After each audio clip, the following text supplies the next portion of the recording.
क्या कह रही है? ऋषि घर छोड़ के जा रहा? क्या कह दिया तुमने उससे? हाँ?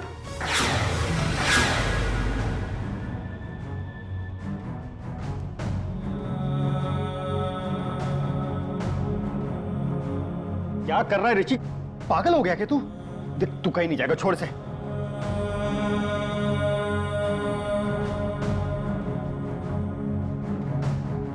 ऋषि बेटा, देख बेटा, इस वक्त तुम होश में नहीं हो, इसीलिए ये सब कर रहे हो।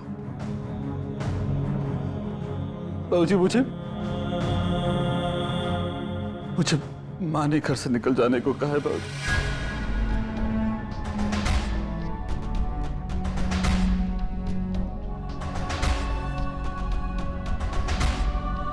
दिव्यानी, क्या कह दिया तुमने? अरे रोको उसे।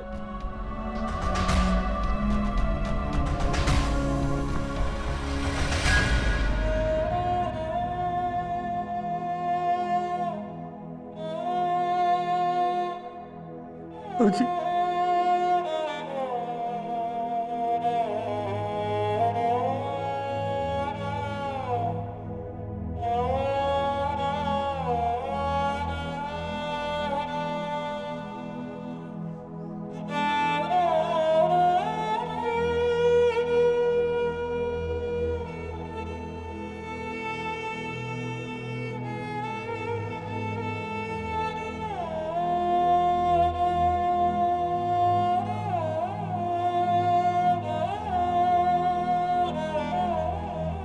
माँ,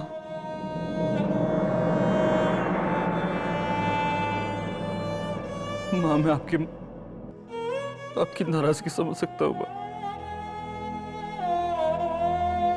लेकिन आई होप आप मेरी मजबूरी भी समझे।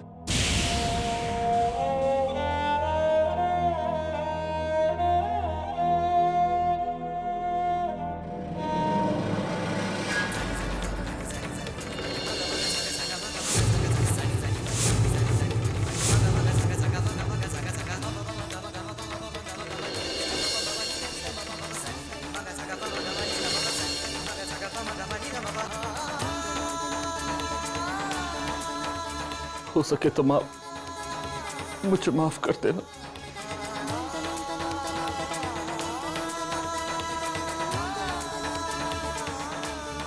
भैया,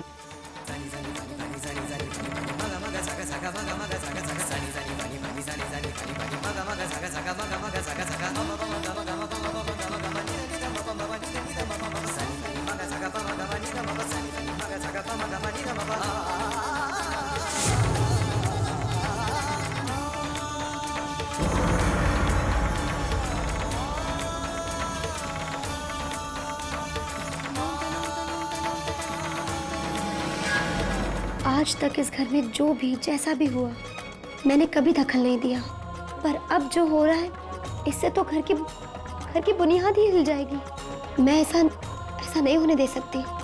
आखिर ये मेरा घर है, मेरा परिवार है, मैं इसे ऐसे बिखरते हुए कैसे देख सकती हूँ? इस घर की बहू होने के नाते अपने घर को, अपने परिवार को एकजुट रखना भी मेरा कर्तव्य है, जो कि मैं निभा कर रहूंगी। ये मेरा वादा है अपने आप से।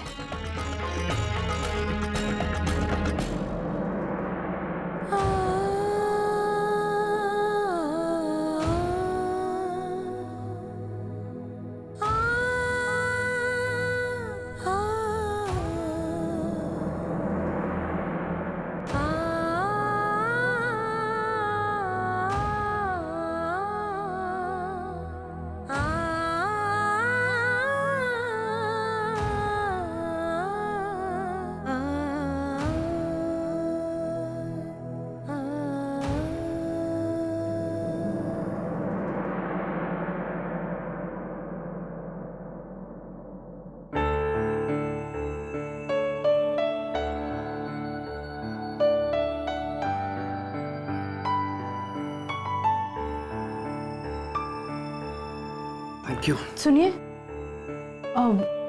वो ऋषि भैया से बात हुई? किस बारे में? भाई हैं वो आपके, जरूरी है किसी बारे में बात की जाए? मैं क्या बात करूंगा उस बेवकूफ से? ऐसा क्यों कह रहे हैं? आपके छोटे भाई हैं। छोटा, लेकिन अब बहुत बड़ा हो गया है, कुछ ज्यादा ही। पहले बचकानी बेवकूफियां करता था, लेकिन अब तो बहुत ज्यादा मैच्योर बेवकूफियां करने लगा है। तभी तो माँ की छोटी सी बात पर घर छोड़ के चला गया। अब जब वैशाली इस घर में रह ही नहीं सकती तो उसके प्रति ऋषि भैया की कुछ जिम्मेदारियां बनती हैं। देखो, तुम वैशाली की बात भी मत करो, ये सब उसकी वजह से हुआ है। तुम्हें क्या लगता है माँ को ये सब करके अच्छा लग रहा है? कितना समझाया था उसे, कितना, लेकिन नहीं, उसने ऐसे ऐसे इल्जाम लगाए, ऐसे ऐसे इल्जाम लगाए कि मां का गुस्सा बिल्कुल जायज था। ऋषि को समझना चाहिए था कि मां का गुस्सा ठंडा होते ही वो वैशाली को वापस घर बुला लेंगे, लेकिन नहीं, उसे तो शुरू से ही कूद कर नतीजे पर पहुंचने की आदत हो गई है।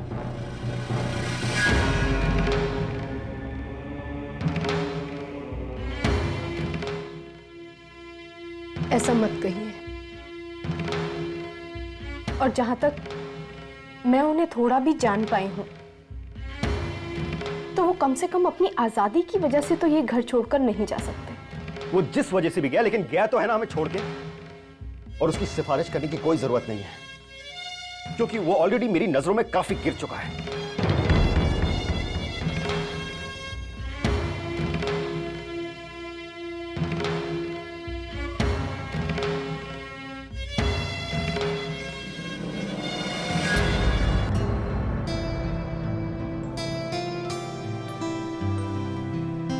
चाय तो एकदम ठंडी हो गई, दूसरी मंगवाता हूं।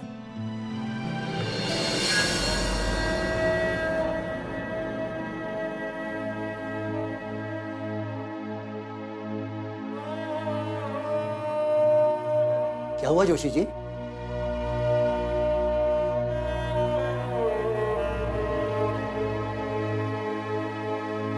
जोशी जी, अरे आप तो कुछ नहीं समझ, क्या हुआ बताइए तो सही। शर्मा जी, लगता है मेरी नौकरी तो गई। क्या कह रहे हैं आप तो मुझसे ज्यादा सीनियर हैं यहाँ पे। हाँ शर्मा जी, अपनी जिंदगी के पूरे साल मैंने इन ऑफिस वालों को दे दिए, और आज ये लोग अब आप ही बताइए शर्मा जी कि इस उम्र में मुझे कौन नौकरी देगा। संभालिए अपने आप को। मैं एक बार बात जरूर करूंगा बड़े बाबू से, हौसला रखिए।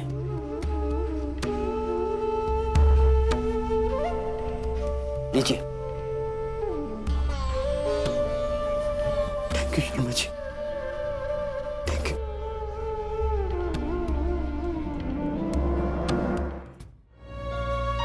समझ में नहीं आ रहा इस घर में क्या हो रहा है, लेकिन जो भी हो रहा है सब गलत हो रहा है। इस गलत को हमेशा ही करना पड़ेगा पापा। हम हाथ पे हाथ रखकर नहीं बैठ सकते। पर हम कर भी क्या सकते हैं नियति।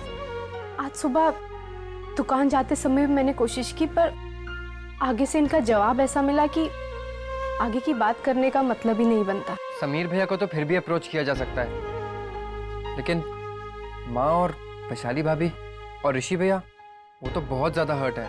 बेटा उसके ऊपर तो सबसे ज्यादा बुरी बीती है बेचारा। अरे उसने भी तो अपना बच्चा खोया है। और हम अपने परिवार को इस तरह बिखरने नहीं दे सकते। तुम सही कह रही हो नियति। हम सब भी यही चाहते हैं कि हमारा ये परिवार कभी ना टूटे, पर फिर वही सवाल आ जाता है कि कैसे। मध्यम मार्ग अपनाकर। मध्यम मार्ग? बीच का रास्ता। क्योंकि जहां सामने वाला जिद ठान कर बैठा हो ना, वहां बीच का रास्ता ही काम आ सकता है। इससे पहले कि देर हो जाए, हमें कुछ ना कुछ करना पड़ेगा। क्योंकि अगर एक बार दूरियों की आदत पड़ गई ना, तो फिर पास आना मुश्किल हो जाएगा। ठीक है बेटा, मैं देवयानी को समझाने की कोशिश करता हूँ। मैं ऋषि भैया से बात करता हूँ। हाँ, ये ठीक रहेगा। अरे भी तुम दोनों ऑफिस के लिए निकलो वरना लेट हो जाओगे। हाँ चलो चलो चलो, बैग ले लो। मैं तुम्हारा टिफिन बना देती हूँ। इसे पैक कर दीजिए। कितना हुआ? 1500। बाय द वे, आज आपका छोटा भाई नहीं नजर आ रहा।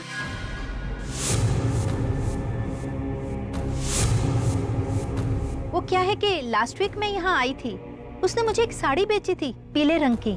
पीला रंग तो मेरा बिल्कुल नापसंद का रंग है, पर मानना पड़ेगा कि आपका भाई है पूरा पक्का सेल्समैन। पता नहीं उसने मुझे वो साड़ी कैसे बेच ली। आप चाहे तो वो साड़ी रिटर्न कर सकती हैं। अरे नहीं नहीं, उस साड़ी के लिए तो मुझे बहुत कॉम्प्लीमेंट्स मिले। मुझे तो पता ही नहीं था कि पीला रंग मुझे इतना जचता है। मैं तो ऐसे ही डर रही थी। अरे मैं पैसे देना तो भूल ही गई। ये लीजिए। माँ 15। वैसे आपका भाई कब तक आएगा? अगर वो आने वाला हो तो मैं कुछ देर वेट कर सकती हूँ। वो एक्चुअली क्या है ना कि आज शायद वो दुकान पर नहीं आएगा। चलिए नेक्स्ट टाइम। बहन जी, ये आपका बिल।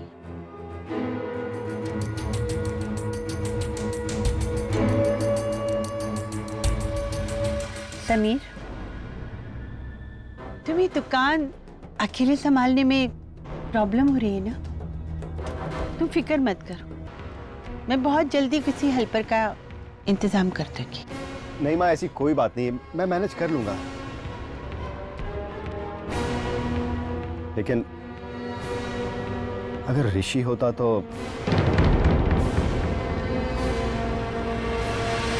एक बात कहूं समीर, दुनिया का कोई भी काम नहीं रुकता है, चाहे कोई रहे या ना रहे। अरे ऋषि के बिना भी हमारी दुकान तो चल रही है ना। और फिर कल को अगर मैं नहीं रहूंगी फिर भी हमारे घर का काम तो चलेगा ना। इसलिए किसी को भी इस गलतफहमी में नहीं रहना चाहिए कि उसके बिना उसका काम नहीं चलता।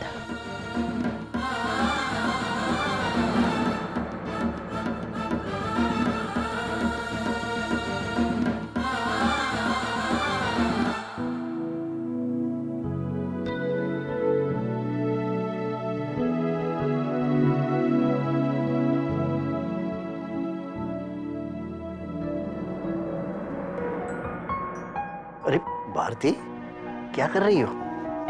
लेटी रही। जब आप आंखें बंद करके लेटे हुए थे तो इतना ज्यादा थके हुए लग रहे थे कि मैं क्या बताऊं। मैंने सोचा थोड़ा आपका पाँव दबा दूं, थोड़ा तो आराम मिल जाएगा ना आपको। ऑफिस में कोई ज्यादा काम तो नहीं है ना, या फिर कोई नई टेंशन? प्रॉब्लम तो थी, लेकिन ये चेहरा देखते ही दूर हो गई। आप भी ना इतना ज्यादा थके हुए लेकिन बातें बनाना नहीं छोड़ते। सच कह रहा हूं भारती, मैंने अपनी जिंदगी की बड़ी से बड़ी टेंशन सिर्फ तुम्हारा चेहरा देखकर दूर की है। लेकिन बेचारे जोशी जी, उनकी तो पत्नी भी अब नहीं रही, बच्चे ना होने के बराबर। ऊपर से लगता है भारती अब शायद उनकी नौकरी भी नहीं रहेगी। क्या? हे भगवान। बेचारे अकेले आदमी, एक तो जीना वैसे ही आसान नहीं होगा उनके लिए, ऊपर से अब नौकरी। सच भारती, आज उनकी हालत देखकर बहुत बुरा लग रहा था मुझे। जब मुझे सुन के इतना बुरा लग रहा है तो आपने तो बरसों से उनके साथ काम किया है। खैर, आप इतना मत सोचिए, आप सो जाइए। भगवान ने चाहा तो सब ठीक हो जाएगा। सो जाइए।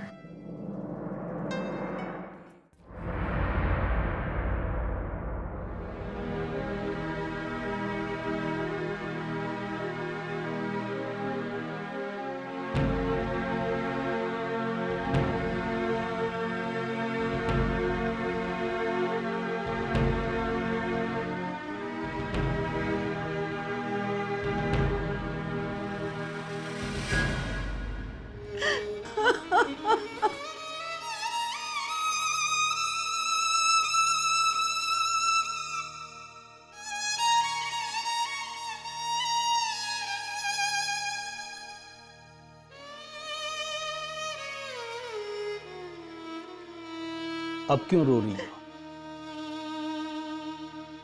मैं कोई भूत हूँ जो मुझे सब छोड़ के भाग जाते हैं, सब अवॉइड करते हैं मुझसे। क्यों?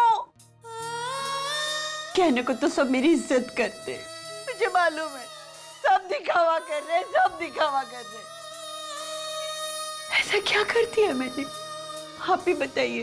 कल जो भी कुछ हुआ था उसमें क्या सारी गलती मेरी थी?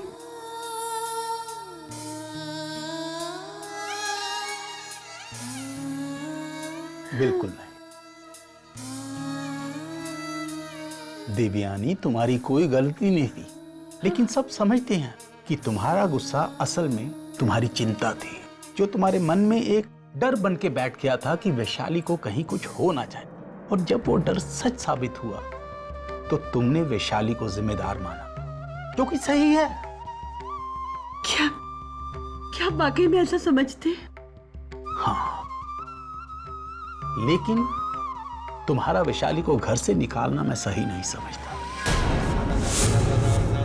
वैशाली तो अपने गैर जिम्मेदाराना बर्ताव के लिए पहले ही इतनी सजा भुगत चुकी है, फिर भी तुमने उसको उसी के घर से निकाला, और साथ में ऋषि को भी, जिसकी गलती सिर्फ इतनी है कि वो अपनी पत्नी के साथ हमदर्दी जता रहा था, जिसने अभी अभी अपना बच्चा खोया है।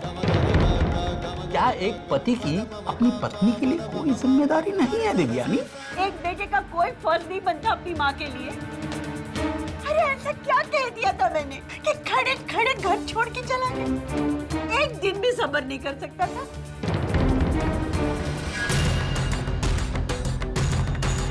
जाने दो उसे। लेकिन मैंने जो किया है बिल्कुल ठीक किया है। अब चाहे कोई कुछ भी कहे, कुछ भी करे, मैं अपना फैसला नहीं बदलूंगी।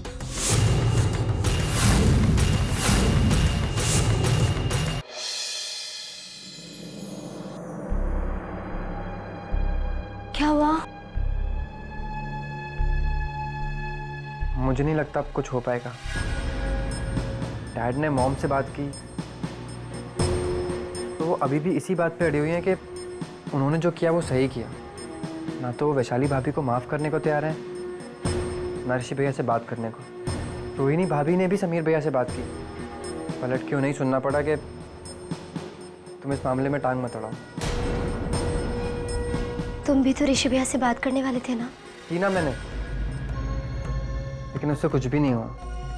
पता है, ऋषि भैया बहुत ज़्यादा हर्ट है। मैंने उनसे कहा कि घर आ जाओ, तो कहते हैं कि अकेला कैसे आ जाऊं।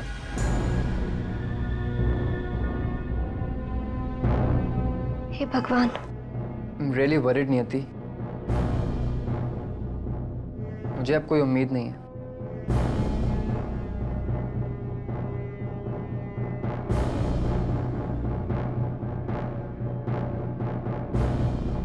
लेकिन मुझे अब भी उम्मीद है। अंबर, एक उपाय है जिससे सब कुछ ठीक हो जाएगा। रियली? हाँ, लेकिन उसकी कामयाबी के लिए हम सबको मिलकर काम करना होगा। लेकिन वो उपाय है क्या? अभी नहीं अंबर, सुबह बताऊंगी सबके सामने।